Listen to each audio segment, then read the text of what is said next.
Right now, there is an upcoming election, and the Israeli lobby and supporters of Zionism, they made it clear that they want make sure that they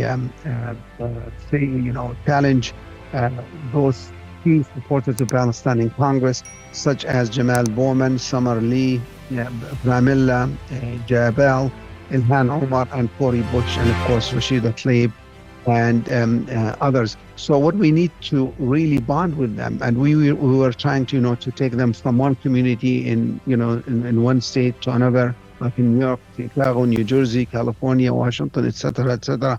We need to do that. The Israeli occupation crimes against the people of Palestine go unnoticed by many Western governments and continue to have unlimited support from the American administration. The Palestinian community in the United States is working hard to change this trend and commit the American administration to the American Constitution and the principles of supporting human rights and justice for all nations.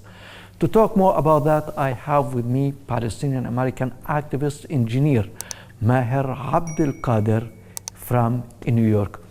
You are welcome, Mr. Maher. Thank you very much, Osama, and thank for inviting me to your show. Thank you. You are welcome. First, you're watching what's happening in the occupied Palestinian territories in terms of the Israeli continuing aggression on the Palestinians. Just today, killed a Palestinian teen in the refugee camp of Nur Shamis to Karim region. An hour ago, they killed a Palestinian youth in the area of Jericho. Yesterday in Jenin, Nablus, killing on daily basis. So as a Palestinian living abroad, how do you feel when you see all these scenes on TV screens and through social media platforms? Yes, we have to understand Jewish Zionism, Jewish people, the Zionist movement, their main objective and plan since 1889, when they had their first conference in Switzerland, Bern, Switzerland. They had made it clear that through a lie that Palestine was a land without people for people without land, and they managed to convince the British government to that, and the British Prime Minister made it clear that he promised them a land and a country or a homeland in Palestine. Ever since that, to accomplish this, they knew that two people cannot really coexist. They knew that themselves. So they forcefully expelled 900,000 Palestinians out of 1.5 million Palestinians in 1948. They have imprisoned over 1 million Palestinians throughout. They have killed over 150,000 people since 1948-49. And they have demolished over 130,000 buildings and structures, homes, and they have abolished and removed, erased from existence over 550 towns and villages in Palestine. And this is their plan from day one, and it's continuing. They live on fear, and they tell the West people and America specifically that they are fearful because of their surroundings, because of Palestinians, things like that. In actuality, they are fearful that the Palestinian will continue their struggle for liberty and freedom and the creation of Palestinian state. And because of that, they continue with their aggression, and they will not stop this aggression, today or tomorrow or after tomorrow, until they secure something, in historic Palestine, that they have the majority, and their very existence is not threatened by weakening the Palestinian within Palestine and outside Palestine. So in here, this story has received so much positive vibes from the European countries and from the United States. and they try to protect Israel. It's a one-way street policy in that regard. But it's a recent event, and our work with congressional candidates, and the fact that our community in the United States, similar to our community in Europe and South America, we are working so hard to put and endorse, people who are in solidarity with the Palestinian people, in place in elected positions, so they can defend the Palestinian just right. And right now, as you know, and previously, and you and I communicated that approximately 16 members of Congress been elected by the support of the Palestinian community in the United States, and they are taking a major role in raising the issue of Palestinian in Congress. Prior Yes, to electing Mr. those Maher. people, Yeah, yes, we understand, and we understand the context in which the Palestinian American community is working. And we know that the American administration supports verbally the two-state solution and peace between Israelis and Palestinians. But when it comes to working on the ground, we see that it pumps billions of dollars to Israel in the form of military aid and other forms of aid. So how long this contradiction between theory and the practice of the American politics will continue? this is yeah, you're right.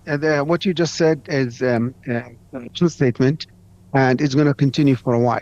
And because of lack of voices in Congress and within the administration to do otherwise. And the reason why, because Israel and the Zionists through their AIPAC and others, they have planted the seed for that American interest is will continue in the Middle East as long as Israel is strong and prosperous. But right now there are voices in the Democratic Party. We all knew that there was a referendum or polling early this year, which was reported by major newspaper and TV stations, that 49% of them in the Democratic Party supports the just right of the Palestinian, and 36 still support Israel. But in essence, this is because of the new blood within the Democratic Party. The old veteran people that they will not change their mind, and those people are in power. So to respond to your questions, we have to have a change in people who are younger, internet savvy, take power, and just remove the other old guards who support Israel just by heart. Whatever Israel says goes, and it's right. But the new Yes. guys, they are Yes, Maher. researching more and more about the fact that Israel is a country that based on discrimination, racism, apartheid. Yeah, and that nowadays is the not point. acceptable. That is the point that I would like also to raise. We know that Israel and the Zionist lobby in the Western world, whether in the United States or all of Europe, succeeded for decades for marketing Israel as a democratic state that respects human rights and equality for all the citizens between the river and the sea, and of course accusing the Palestinians of terrorism. While today things are clear to all the world that Israel is an apartheid state, dissecting the Palestinian territories into small enclaves, restricting Palestinians' movement, in addition to other forms of violations. So how can the Palestinian community and all the activists who support Palestinians' rights can show the American public the reality of Israel as an apartheid state, not democratic state?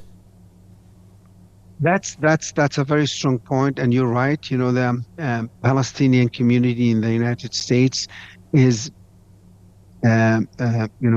recent community. It does not have the age and the experience to stand up against AIPAC, which is over 180 years old, and has institution, has so much power, so much money, so much connection, and it's an established organization. Palestinian here, we start coming to the U.S. in masses.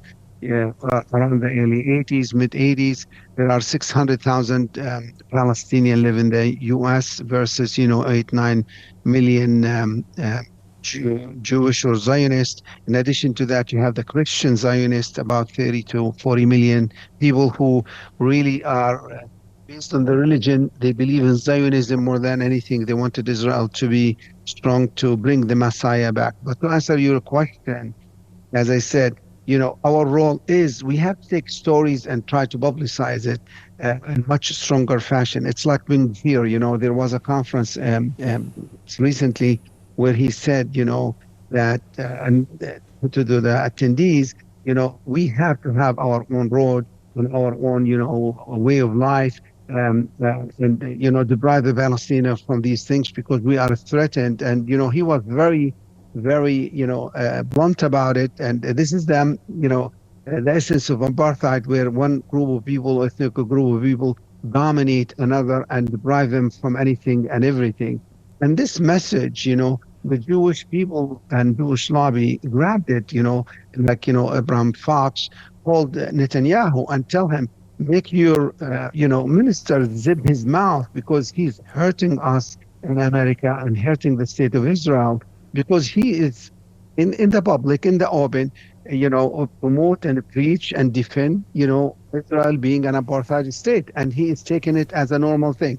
These messages we need to promote, to be honest with you, but we lack a strong institutions that, the community lacks, understand, or we have the institution, but they are so small and they are underfunded and they are understaffed and things like that. So with time, we need about another, to be honest with you, 10, 15 years of strong work to strengthen those institutions so our message gets very, publicized in an easy fashion and gets to the American people. But Yes, Mr. Maher. Yeah. we're also counting on the new American generation, the young generation who reads social media and who's well connected, to be in power, because those people, they understand and they will support the Palestinian issue and justice with no questions, because they don't have the bad history that their forefathers and the old generation that has. Yes, and my final question is related to the point that you raised with regard to funding. And we know that money plays a very significant role, all the role, in the American elections. And you mentioned that the Palestinian community started to participate and play a role in the American elections trends. How can this problem be settled? How it can be handled to raise more money to the candidates for the Congress and to have their voice on the side of the Palestinian cause? Because money is the key word in the American elections, as you mentioned. Yeah, I'm going to start. That's a good, excellent point. I want to start with this. We have 16, as I said, candidates that we supported in the past. They got into Congress and they are supporting the just cause of Palestine. Right now, there is an upcoming election, and the Israeli lobby and supporters of Zionism, they made it clear that they want to, make sure that they challenge those key supporters of Palestine in Congress, such as Jamal Bowman, Summer Lee, Pramila Jabal, Ilhan Omar, and Cory Bush, and of course Rashida Tlaib and others. So what we need to really bond with them, and we were trying to to take them from one community in one state to another, like in New York, Chicago, New Jersey, California, Washington, etc., etc. We need to do that, but also we need to put them with the right information about what's happening in there, because they get their information from American media, TV station, which is predominantly pro-Israel and is controlled by, or not yes, it is controlled and influenced by Zionism and the lobby. What we need from them, the U.S. always breaches, we are for two-state solution, and they don't take any steps towards that. We need to tell those, candidates, look at Israel. They are occupying West Bank and Gaza and others, and they're turning the occupation into annexation, which is, they want to make it part of the state Israel, nullifying what America stands for and promote since 1967 up to now, a two-state solution. And now we have to highlight, which is the media is covering, the secular aggressive violence against the Palestinian, which is not getting reported by American media. And we have to intensify, those things. And your channel and yourself are, making good progress by documenting, the settlers' violence, where we, rebroadcast it here in the United States of America. But we need more of these things. And, that other thing is that, we have to define and redefine to the American people what apartheid is. They know the definition of it, but when it comes to Israel, they, in the back of their mind, Israel has the right to defend itself. Defend itself against what? Number one, they are the aggressors, Palestinians are the victims. Look how much damage Israel does in daily basis against the Palestinian. So we need to show America and Europe the true meaning of apartheid, where one type of people dominate and deprive the other type from any legitimate source of living and liberty and freedom and dignity, okay? And the last thing is, we have to also, the state Israel went into peace via Oslo with the Palestinian National Authority, which is fine and well. But they are weakening the Palestinian National Authority, and they are making it, non-productive, non-effective, non-existing, and things like that. And many Palestinians, questions the weakness of the PNA, and, trying to ask the United States and the West, if you really want peace, you have to strengthen, the governing,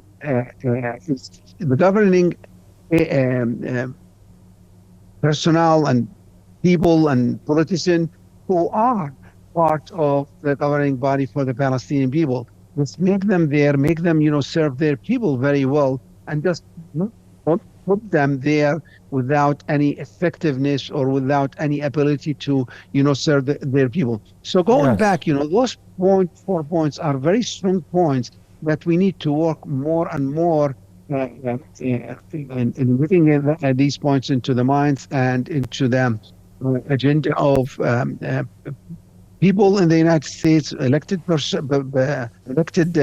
official. Again, that the annexation is a problem. It nullifies the two-state solution that the West and specifically the U.S.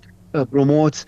And, we have to define apartheid and the practices of apartheid steps that Israel and takes, and the aggressiveness and the boldness of them. Yes, Maher. We know that Israel. We know that Israel has a plan to end any Palestinian national project through settlement building and through military aggression. It has been a great honor having you on our program, Maher Abdel Qadir, Palestinian American activist, engineer from New York. Thank you very much. Thank you. Thank you. And ladies and gentlemen, thank you very much for watching. And from you, Usama Nazal, have a nice time.